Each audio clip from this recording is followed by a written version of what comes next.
só, você que está estudando para fazer provas que envolvem muita interpretação de texto, em especial o Enem, fique ligadinho hoje porque nós vamos conversar sobre variação linguística. Esse é um conteúdo muito cobrado na prova do Enem, justamente porque é uma prova única em nível nacional e precisamos falar sobre todas as regiões do país. Mas afinal de contas, o que significa variação linguística? Nada mais é do que as diferentes formas, variações de escrita e fala.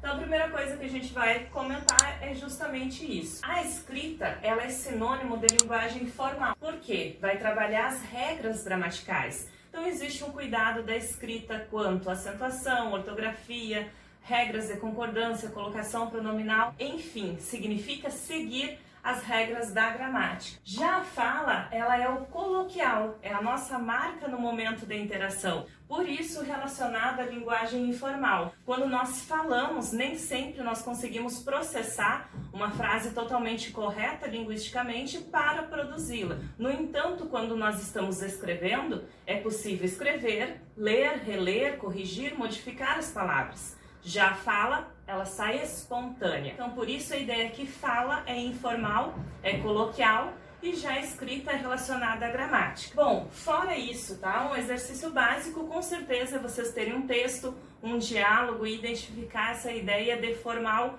e informal. Mas depois nós temos questões que trabalham os tipos de variações linguísticas. Então, olha só, nós vamos dizer que uma variação ela é geográfica quanto aos aspectos regionais. Então significa que a população daquela região ou daquele estado, daquela cidade, utiliza determinado termo em função daquele local. Então nós podemos comentar aqui, por exemplo, o uso dos pronomes tu e você. Há regiões que trabalham mais a ideia da segunda pessoa do singular e outras regiões que trabalham com o pronome de tratamento. E depois nós vamos a uma infinidade de possibilidades de palavras. Por exemplo, aipim, macaxeira. É a mesma coisa ou ainda mandioca. Dependendo da região, as pessoas falam de forma diferente.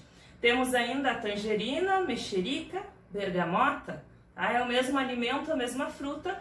No entanto, cada região usa um termo diferente. E aproveitando, né, vamos rir um pouquinho. Vamos à diferença clássica do pão francês. Aqui no norte utiliza-se pão francês. Mas nós gaúchos falamos cacetinho. Então essa diferença é justamente a região em que a pessoa vive. Depois nós temos aqui, ó, variação social. Ela é relacionada a fatores como escolaridade, gênero, tá? Socioeconômico. Conforme a situação de escolaridade que a pessoa tem, ela usa uma escrita, uma fala diferente da outra. Então se nós tivermos duas pessoas conversando, uma mesmo que tenha a mesma idade, só que um tem ensino superior completo e o outro nem terminou o ensino fundamental, é claro que nós teremos diferenças na fala ou na escrita em função do conhecimento das regras. Aí nós temos a variação histórica, trabalha na linha do tempo, são termos, palavras que foram modificadas ao longo do termo ou palavras que nós não utilizamos mais. Então, um exemplo clássico aqui para vocês verem é a ideia do você. Era vossa mercê, virou vós mercê,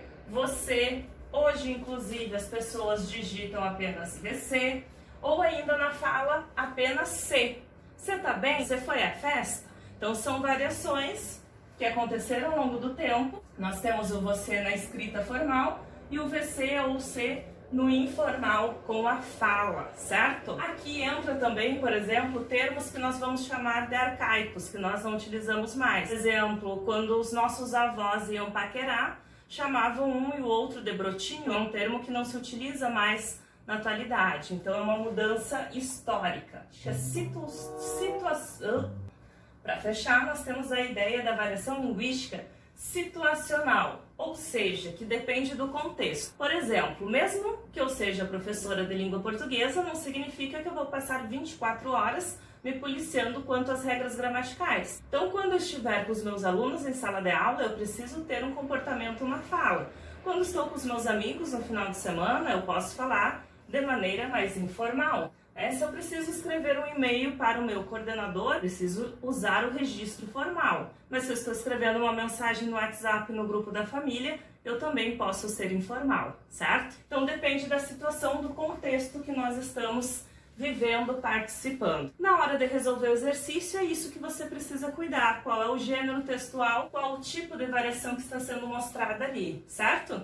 Espero que tenha aproveitado a dica, aproveite para fazer exercícios. Não esqueça, hein? Siga as minhas redes sociais no Instagram, professora Luana Yensen, ou ainda também já deixa aqui, ative o sininho para você sempre receber as dicas do canal.